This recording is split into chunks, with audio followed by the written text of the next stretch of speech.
You know, when Viktor Orban did all of this in Hungary, who they love and admire, he took the treasury and paid off the country's debt. He took the pensions.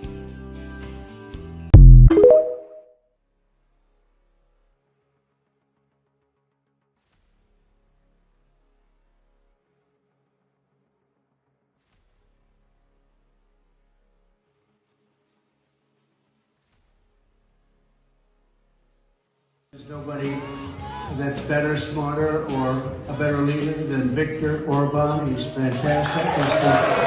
As you know, the Prime Minister of Hungary, and does a great job.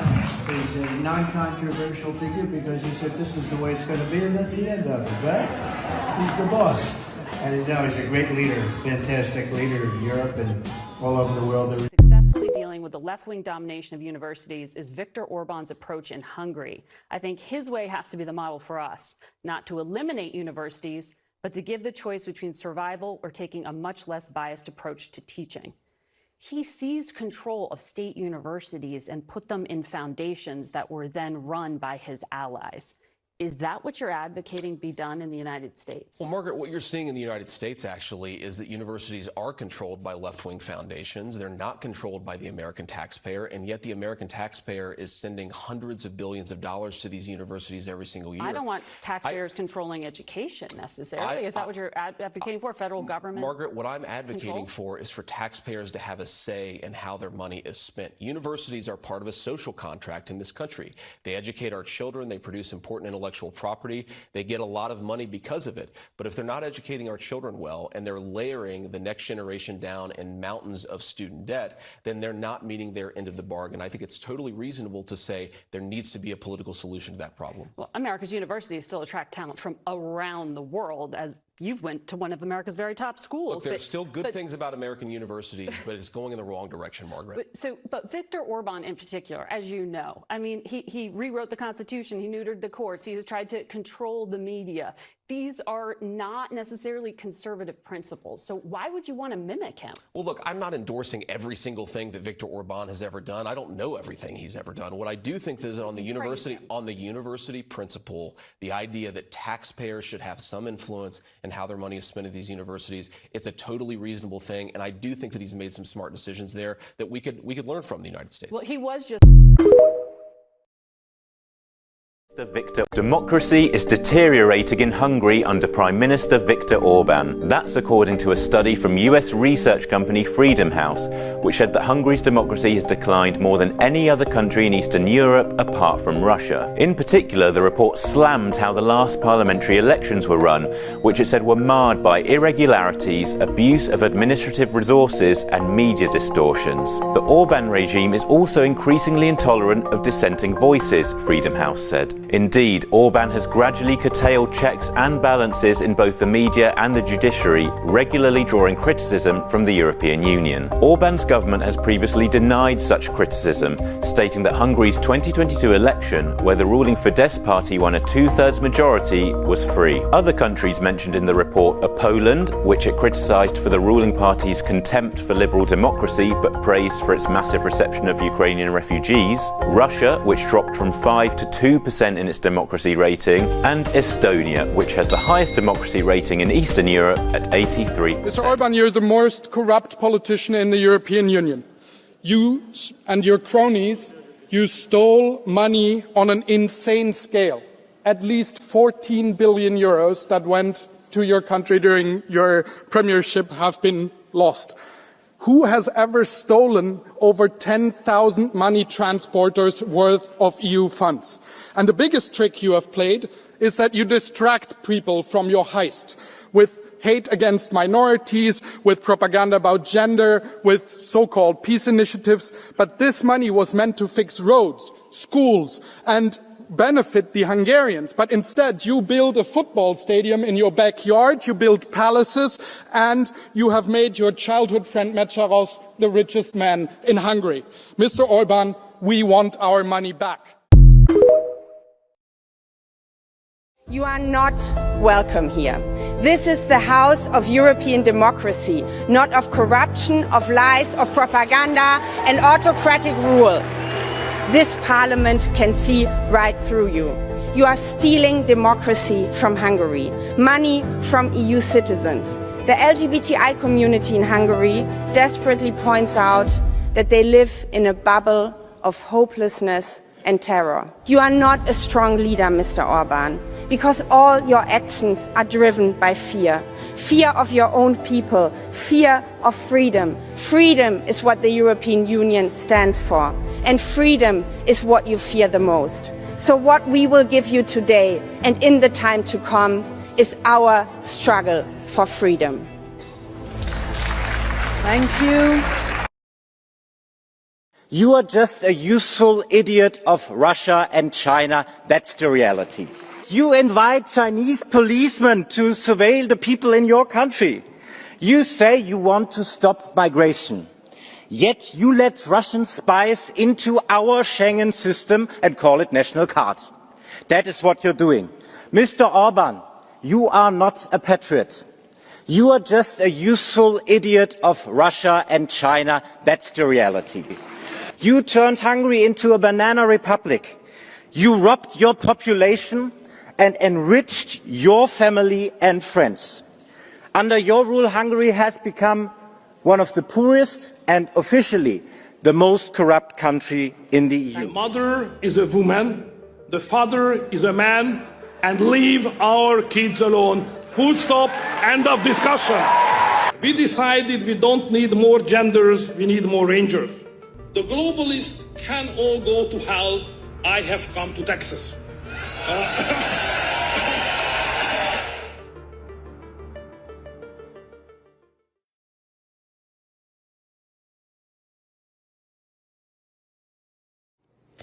So this is breaking news that I don't think we've been paying any attention to because we've been so focused on what's going on here in the United States.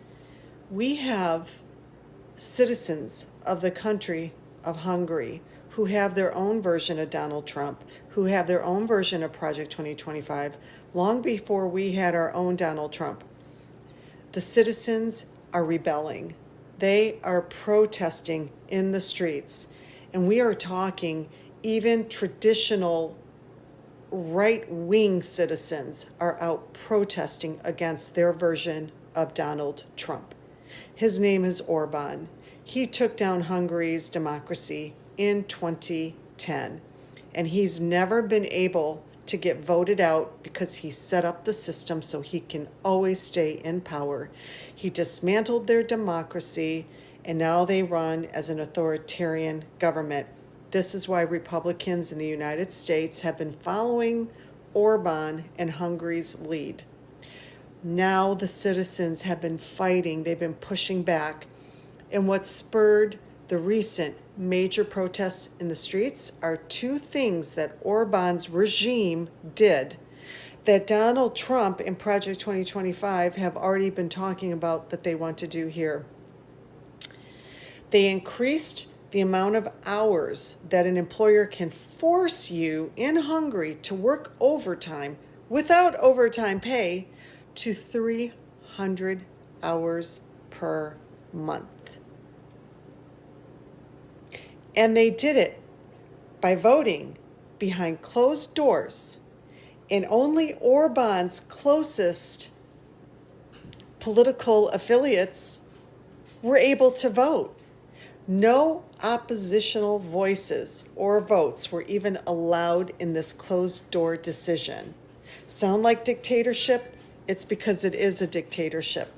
The other thing that Orban and his dictatorship regime did was they changed the entire court system throughout Hungary so that Orban and his minions can appoint all the judges, and they can influence all the judicial decisions made in any courtroom anywhere. And this is why the citizens of Hungary are madder than they've ever been to this point. We need to support them, but we also need to watch what's going on in Hungary because they're several years ahead of where Republicans want us to be right here in the United States. That's our future in Hungary if we let Trump and Republicans win.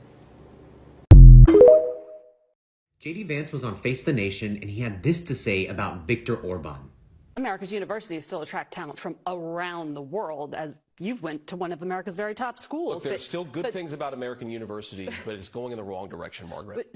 But Viktor Orban in particular, as you know, I mean, he rewrote the Constitution, he neutered the courts, he has tried to control the media.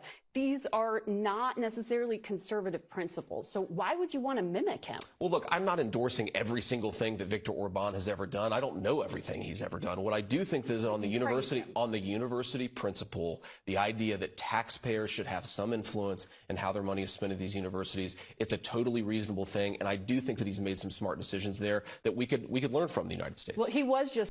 Wait, did he just say that Viktor Orban has made smart decisions and that we, the United States, can learn from them? You know Viktor Orban is an authoritarian fascist. They're saying the quiet part out loud, and it's intentional. And it's not just JD Vance showing admiration for authoritarian leaders. Go to hell, I have come to Texas.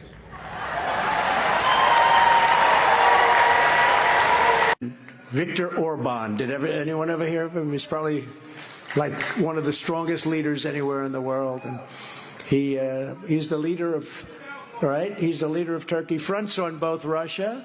Yeah. Oh, and Trump also met with him at Mar-a-Lago. He thinks Putin is a strong, basically he's a decent guy. You know who he's meeting with today and down in Mar-a-Lago? Orban of Hungary, who stated flatly he doesn't think democracy works. He's looking for dictatorship. The only member of NATO. That's who he's meeting with. I see a future where we defend democracy, not diminish it. I see a future. Isn't it funny how the party of small government wants government control of universities, of media, of the courts? This is not okay. And whatever you think about politics, we have to agree that these parties are not the same. One party shows admiration for and wants us to model our country, our government, after authoritarian leaders like President Putin, Xi, and Orban, ruthlessly attacking the rule of law and then playing the victim card. While Biden and Democrats want to lower costs for American families, continue to grow the economy, protect women's rights, and fight back against climate change, just to name a few.